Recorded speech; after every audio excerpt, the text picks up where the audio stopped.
The Seahawks had a mock game this weekend, and reportedly, Drew Lock outplayed Geno Smith. Now, I think the Seahawks should just take their lumps this year. I think it's going to be a very challenging season. This, for me, is the development season. It's about making sure your defense is in a better position in 12 months' time. It's about developing a young offensive line. It's about finding some foundational pieces in terms of the players that you've drafted this year and just getting them ready for the future. And it's about improving your pass rush and building on what you achieved in the running game at the end of last season. A playoff run is not something that I expect, nor particularly even desire this year, because I think it is what it is. It is a transitional moment, a development season. It's the first year of a rebuild. That said, it doesn't mean I don't have a horse in the race in terms of who is starting at quarterback.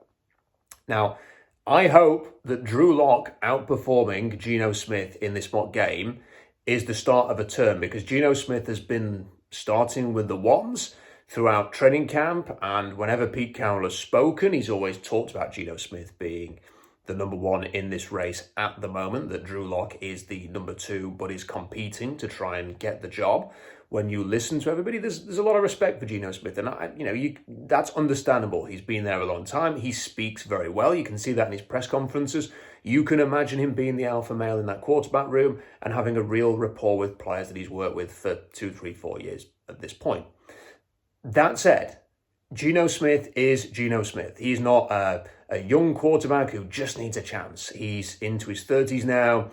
His career record is pretty awful. If it wasn't for the Seahawks giving him a backup contract late in the summer every single year, there's a chance he wouldn't even be in the NFL right now. If Geno Smith starts this season, here's what you're going to get.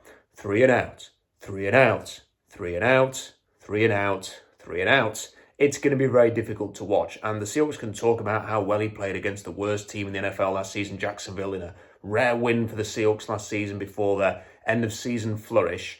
They can talk about that as much as they want. The fact is that Geno Smith, in other starts, for example, against Pittsburgh, didn't do anything for a half until the running game just took over in the second half, and he kind of rode the coattails of that. And against New Orleans, he had one touchdown drive, and that was thanks to a blown coverage on DK Metcalf and him running all the way down the field for an 84-yard touchdown. He didn't move the ball apart from that.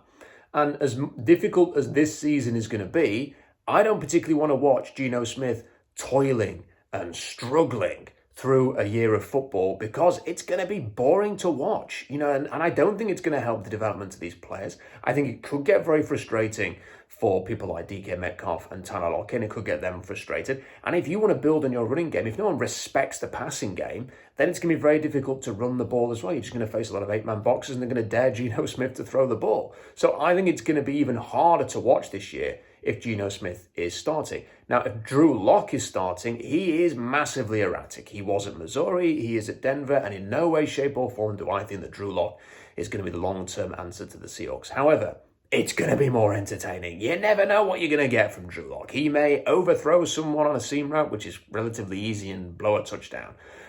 He may miss on an easy third down and everyone's shouting at the screen and saying he ain't good enough. But he also might throw a bomb downfield to DK Metcalf. He might be able to scramble away and make a first down with his legs. He can make magic happen. He can just also make the opposite of magic happen as well on the football field. And by all accounts, if he starts, I don't think he's going to lead the Seahawks to the playoffs or anything. It's just going to be a bit more entertaining. It's just going to be a bit more unpredictable. It's just going to be a little bit interesting to watch. And you might as well see what you've got with Drew Lock. I mean, even if Geno Smith has a reasonably good year for Geno Smith standards, he is not going to be the long-term answer at quarterback. The chances are Drew Lock's not going to be the answer at quarterback either, but you might as well find out what you've got in him before you go and draft that quarterback next year. So I personally would like to see Drew Lock start. I think it's somewhat encouraging that he had a better performance in this mock game, because if he can't do it against the defenders that he's playing against every single day in training camp, then what chance has he got of doing it in the NFL? But sort of the first step here, you can see that the media, there were guys that were tweeting about it who were at the game, have said that, if this is the first sign of any kind of competition, then Drew Lock won this particular fight. And, Curtis Allen, who writes for SeahawksDraftBlog.com, was there. He voiced some very similar thoughts in his roundup, which is on SeahawksDraftBlog.com now. You can go and read that. And, I'm reading some of the columnists that have been posting stuff about this, and they're saying it's got to be Lock based on what they showed at the weekend. Now, the first preseason game is against Pittsburgh. Can Drew Lock take another step there? Because it's very easy to forget now because it's 10 years ago. But Russell Wilson, the first preseason game, I think he was third on the depth chart and just played the end of the game. But he produced a spark in what little time that he got.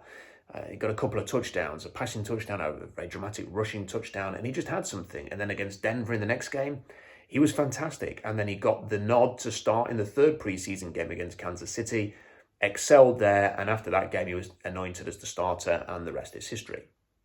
So Drew Lock is going to have to go through a process here. He will be the number 2 quarterback when they kick off against Pittsburgh. Can he outperform Geno Smith there? Can he then build on that in the second preseason game? Can he be the number 1 by the third preseason game? If it's going to happen, that's going to be the process.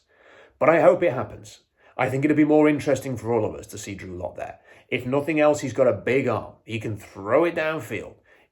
We can hopefully get the ball downfield to DK Metcalf and Tyler Lockett, if nothing else. That is what I want to see. And look, I get it. There are probably advantages to just having a steady Eddie at quarterback as well, who knows the protections and knows the offense a little better than Drew Lock does, that can just get in and out of plays. I totally understand that, especially when you've got a young offensive line and a new offensive line, potentially 2 new tackles and a new center. I get all of that. But Geno Smith is Geno Smith at this point. And as much as it might have the benefit of him sort of knowing a little bit more at this stage than Drew Lock for the offense and the protections and the plays and all of that, Drew Lock will get there if he is starting games. He might have to go through some growing pains in those first few weeks, but the upside is a little bit better. And it's going to be hard for a lot of fans to muster enthusiasm for a season, which I think we all kind of accept is going to be a hard slog, to come out the other side, to look forward to the draft. The Seahawks are going to be one of those teams, and we all know who they are, who spend more time looking forward to the draft. Whenever I speak to Tony Pauline ahead of the draft, and he's a big Jets fan, season ticket holder, and he'll say the draft is basically the Jets Super Bowl every year, and that's kind of what the Seahawks is going to be this year. The draft is going to be the big thing. We're probably going to have fans more interested in what the quarterbacks are doing this year than what the Seahawks are doing. The Will Levis watch, the Tyler Van Dyke watch at Miami, the 2 guys who everybody talks about, Alabama, Ohio State. For me, it's Levis and Van Dyke 1 and 2, and then Young and Stroud 3 and 4. A lot of the media have it the other way around. Not really concerned about that, but we're going to be talking a lot about those guys and sort of daydreaming what they would be like for Seattle, and are they going to declare and stuff like that in the case of Stroud and Young and Van Dyke. Are they actually going to turn pro? That's going to be a big talking point throughout the year, and it's not going to so much be the Seahawks. But at least give us just some kind of mystery and wonderment. So Drew Lock provides that in a way that Geno Smith doesn't. And if the Seahawks are really deadly serious about being more than also-rans, then they'll probably go and get Jimmy Garoppolo if he's ever a free agent and go and make that happen. And then they can go down that route instead. But, for me, if all of the reports are accurate, and I have no reason not to believe them, and certainly trust Curtis on the blog, that Drew Lock was better, then this is the guy I want to see against Denver in week 1. Drew Lock against his old team. Russell Wilson against his old team. Let's see it happen in Seattle, in prime time, on international television. Let's see Drew Lock against Russell Wilson. That's what I'm hoping for. Thanks for watching the video. More of these to come throughout the season, of course. Will be a very interesting season, even if the Seahawks are really crap. It doesn't matter. We're going to talk about the draft. We're going to talk about the team. We're going to talk about everything in between that as well. Subscribe to the channel, like the video, check out SeahawksDraftBlog.com for more. Until next time, see you then.